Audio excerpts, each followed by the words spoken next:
Debate historiográfico. O movimento tenentista pode ser inserido no conjunto de manifestações públicas na década de 1920.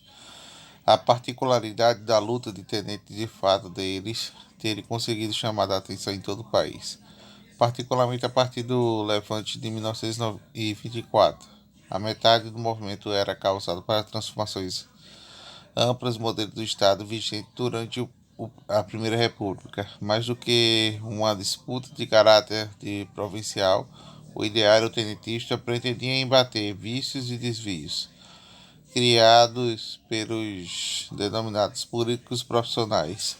Assim, o presente do trabalho apresentados em um balanço historiográfico sobre o movimento tenentista. Introdução. Durante a década chamada da Primeira República, em 1889 a 1930, uma das principais fontes de descontentamento de parte da população brasileira, contudo, nos maiores centros urbanos, era o viciado quadro político-eleitoral, que, de um modo geral, tinha duas importantes características do regionalismo e a corrupção eleitoral. O regionalismo se manifesta através da existência dos partidos políticos, apenas em âmbito estadual, o que proporcionou o surgimento de dinâmica e ficou conhecida como política dos governadores. Cada estado contava com seu próprio sistema eleitoral, regras e normas eleitorais controladas e fiscalizadas pelos representantes do poder executivo. O âmbito do local do sistema eleitoral garantia dificilmente quem tivesse no poder e saísse derrotado numa disputa das urnas. Mas com isto, os laços estreitos entre os governadores da situação proporcionaram que o cargo do presidente da República fosse escolhido pelas elites políticas dos estados mais poderosos de Minas Gerais e São Paulo. Não é não? Das duas holarquias, no código de alternância, monopolizaram as eleições presidenciais, configurando a chamada política de café com leite. Nos estados e situações que garantia bases de chefes de políticas municipais através de um esquema de fraudes eleitorais, no sistema que ficou conhecido como termo de coronelismo. Essa ampla rede de compromisso que pode configurar como resultados de superposição de formas desenvolvidas no regime representativos de uma estrutura econômica e social inadequadas à predominante estrutura agrária. Existe também um pilar de economia do país da época, baseada na desorganização dos serviços políticos locais básicos, criada e alimentava o ambiente eleitoral, onde os coronéis, através do mandorismo, do filhotismo, do falseamento do voto, exercitam sua liderança. A partir do início da década de 20, se multiplicaram movimentos de contestação situação vigente, e essas manifestações refletem o grau de descontentamento dos setores de população brasileira com os rumos da República. Suas expressões mais conhecidas foram o movimento tenentista em relação à República da Semana da Arte Moderna da Revolução de 1924, com a coluna de prestes a fundamentação do Partido Comunista do Brasil. Você não está aqui? Ou não vai ter nenhuma pergunta? No conjunto desses episódios destacaremos a participação das Forças Armadas, especificamente do movimento tenentista, das mobilizações contra a situação vigente do país ao longo do inteiro. Do ponto de vista, chama a atenção a relação da quase todos os trabalhos que abordam a luta dos tenentes, e essas obras analisam o movimento dentro de uma perspectiva geral das relações do processo que culminou com a Revolução de 30. Várias interpretações, assim, corriqueiramente, o tenentismo passou a ser interpretado no bojo do conjunto de episódios que marcaram a chamada crise de 1920. O próprio termo do tenentismo adquiriu o significado do conhecimento atualmente na década de 1930. A publicação da obra no sentido de tenetismo escrita no Virgílio de Santa Rosa trabalhou o pioneiro da interpretação desses movimentos. E esse autor procurou apresentar jovens tenentes como corpo social destoante da realidade política da Primeira República. Os tenentes seriam legítimos representantes no anseio das perspectivas da classe média urbana, que se encontrava completamente à margem do sistema político das oligarquias, portanto faltava espaço para a participação da vida política nacional, que foi o combustível, principalmente que incentivou o início dos atritos. Não parecia haver assim possibilidade de salvação para as novas camadas surgidas na sociedade brasileira. As pequenas burguesias urbanas oligárquicas pelas forças do subnacional, que tinham que permanecer indefinidamente no mecanismo do plano político. As oligarquias latifundiárias não realizavam as reformas almejadas nem consentiam na presença dos parlamentares encarregados para realizá-lo. Dessa forma, os conflitos e esses dois surgimentos foram incentivados pelas querelas partidárias na interpretação da classe medida urbana via parlamentar, que deixou a ser o caminho mais curto para solucionar desvios e vícios do processo político. A falta do sistema entre as oligarquias e classes médias manteve o seu momento no ápice durante a década de 20, e pela sua posição de prestígio e destaque cuja sociedade, principalmente pela ausência de estruturas políticas iguais, da capacidade de organização e mobilização, naquele momento os tenentes acabaram assumindo diretamente a manifestação dos protestos com as elites políticas. Outras questões levantadas pelo autor é o fato dos tenentes serem, em sua maioria, membros da classe média. Entre outros pontos, destacou com os tenentes a relação aos demais, ambos oposição, foi a sua capacidade de coesão. O exército era visto como a única força capaz de combater e derrotar a estrutura das verdadeiras milícias ligadas às estruturas dos presidentes dos estados políticos militantes estaduais.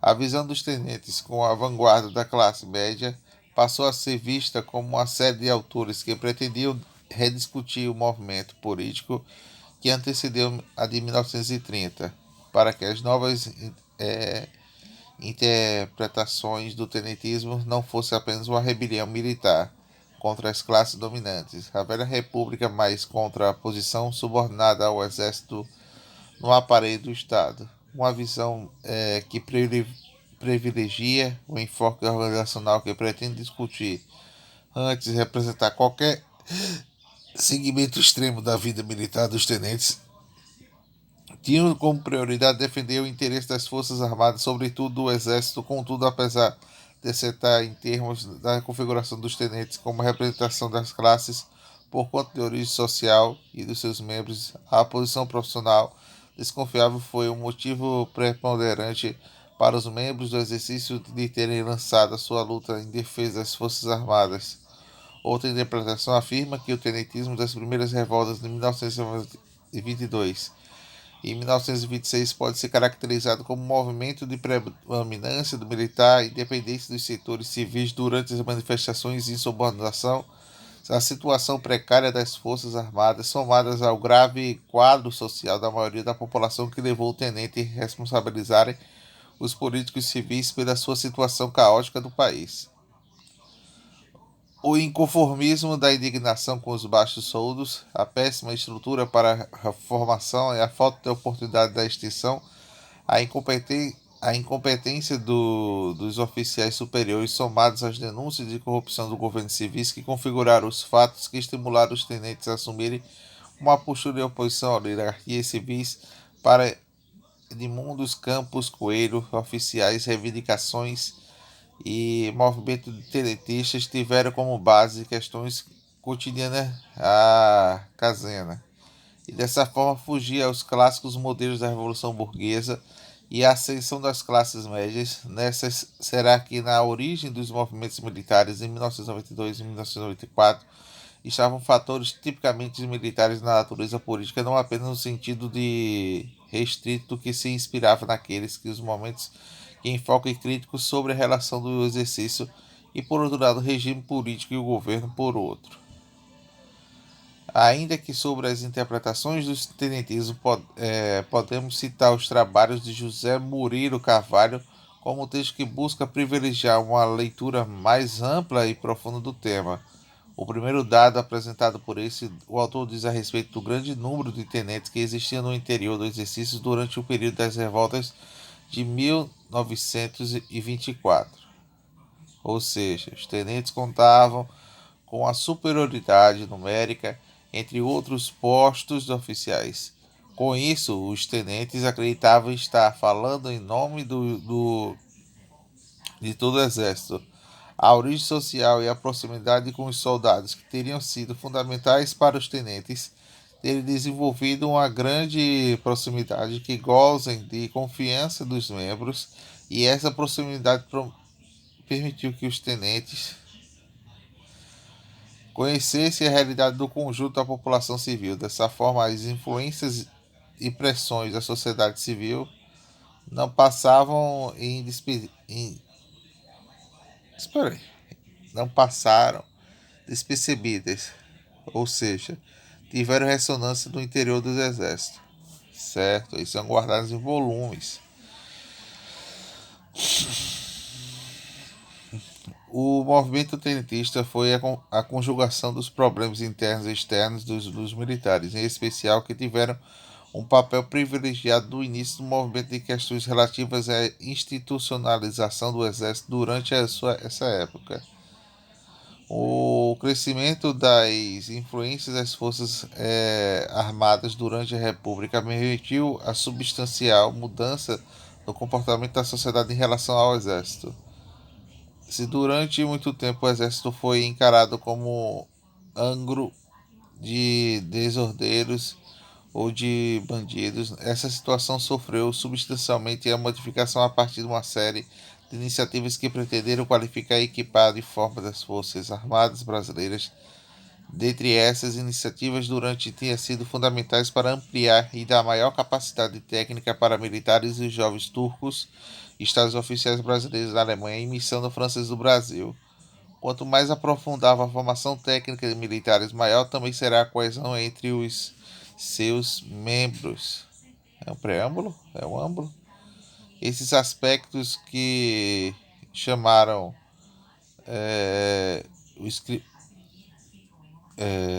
esses aspectos que o autor chama Spirit Corpus seria principalmente responsável pela crescente institucionalização das Forças Armadas e, consequentemente, o fator que modificou a busca de maiores espaços de interferências de participação política e os exércitos da sociedade.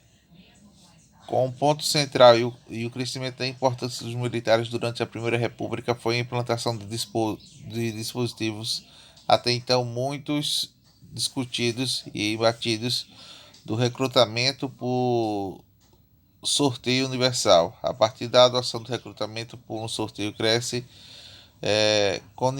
cominantemente a visão corporativista do Exército e a sua ligação com os conjuntos da população, sobretudo das chamadas mais baixas. A luta pela interpretação do sorteio universal era bastante antiga no Brasil. Os primeiros embates da criação da legislação pretendiam efetivar o mecanismo na data de décadas finais do século XIX. Entretanto, todas as iniciativas neste sentido esbarravam com a rede complexa de isenções e privilégios que marcava as questões de período monárquico. Mas a lei admitia suas várias exceções e elas permitiam aos que não quisessem servir pagada certa quantia de dinheiro que apresentaram substitutos e concedia isenções em bacharéis, padres, propriedades de empresas agrícolas e pastores, caixeiros de lojas e comércios.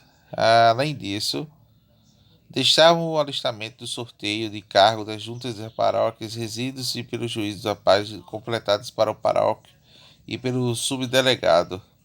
Apesar da nova lei do alistamento aprovada em 1908, o panorama permaneceu inalterado até meados da década de 1910. Foi a partir de uma intensa campanha liderada pelos oficiais brasileiros que estagiam na Alemanha, conhecida aos jovens turcos, com a situação que começou a dar sinais de mudança. Também iniciou para uma guerra mundial e colaborou na soma de esforços para a implantação de 1916, que foram múltiplos fatores que contribuíram para essa mudança que podemos citar em ampla campanha desenvolvida pelos jovens turcos, na adesão poética de Olav Bianchi, criação, né? A Confederação dos Tiros de Guerra do Brasil é a ampliação da instituição militar dos colégios secundários e superiores das organizações ligadas nacionalistas.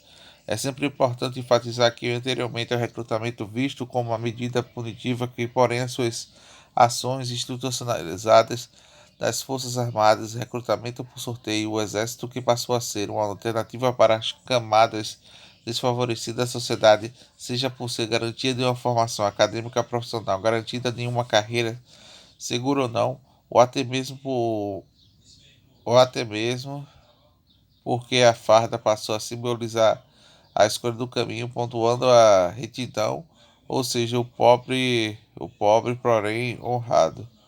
O recrutamento pelo sorteio universal serviu para transformar a realidade do serviço militar de um dado que permitiu ao exercício de estabelecer como a instituição da verdadeira nacional, e ao mesmo tempo que representou um crescimento sem precedentes do contingente dos soldados. Algo com a duplicação do efeito das Forças Armadas, ou seja, a maioria do número de soldados necessitava de igual número de jovens oficiais para realizar o seu treinamento. Dessa forma, a mais compreensível do que o fato dos tenentes foram a maior contingente dos oficiais iniciais da década de 20. Podemos supor que o aumento da preocupação com a melhor formação dos oficiais associados à implantação do recrutamento por sorteio universal foram fatores essenciais para o crescimento do prestígio do Exército entre a população brasileira e uma formação mais voltada para questões técnicas que serviu para acabar com as bacharais das fardas. Também permitiu uma ampliação da visão institucional desses jovens oficiais. Foram também muitas mudanças originais epígrafe com o recrutamento do sorteio universal, e esse mecanismo serviu para abrir portas para a corporação, para parcelas mais amplas da sociedade. As campanhas civis foram fundamentais para modificar a opinião pública sobre as Forças Armadas e assim a ideia de o soldado do cidadão com o cidadão soldado, que ganhou espaço no, no seio da população. E neste momento teve início no amadurecimento da concepção do papel do interventor do exercício da plataforma nacional. E esse autor compreende que existiram duas fases no momento tenentista, tendo a primeira a onda de manifestação durante a jornada de 15 de novembro de 1889. E esse ciclo inicial das intervenções militares perdurou até o fechamento da Escola Militar da Praia Vermelha. 1904 foi caracterizada pela incapacidade da unificação das ações dos militares. A segunda fase do movimento tenentismo teve um estopim do episódio das chamadas cartas falsas, atribuídas a Arthur Bernardes, presidente que foi eleito da época. Os obris da tropa foram atingidos e a tática utilizada em 1922 foi o intervento militar para o objetivo de estabelecer a maioria das corporações dos jovens oficiais que incumbiam de articulação, que pretendiam se ampliar em todo o país.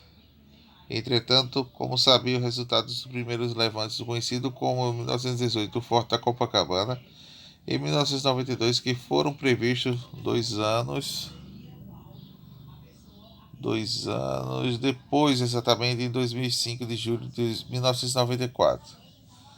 Ocorreu que o segundo levante tenentista neste período concentrou-se no estado de São Paulo, mas teve repercussão e desdobramento no nível nacional. Os militares que se rebelaram em 1924 tinham como objetivo militar principal estabelecer ideias de 1889, combatendo os desvios da administração civil, seriam grandes responsáveis pela degradação do quadro social do Brasil. Os acontecimentos de julho de 1994 alcançaram o tenentismo do patamar do movimento de proporções nacionais, pois além de criar expectativa entre os levantes simultâneos em vários estados, as reivindicações dos revoltosos paulistas tinham um caráter muito amplo. Os tenentes entendiam que o uso da luta armada seria o único caminho possível para a tomada do poder político, isso porque a ação dos tenentes foi rapidamente violenta. A escolha pela cidade de São Paulo foi o fato pelo qual a capital paulista. Aí lascou.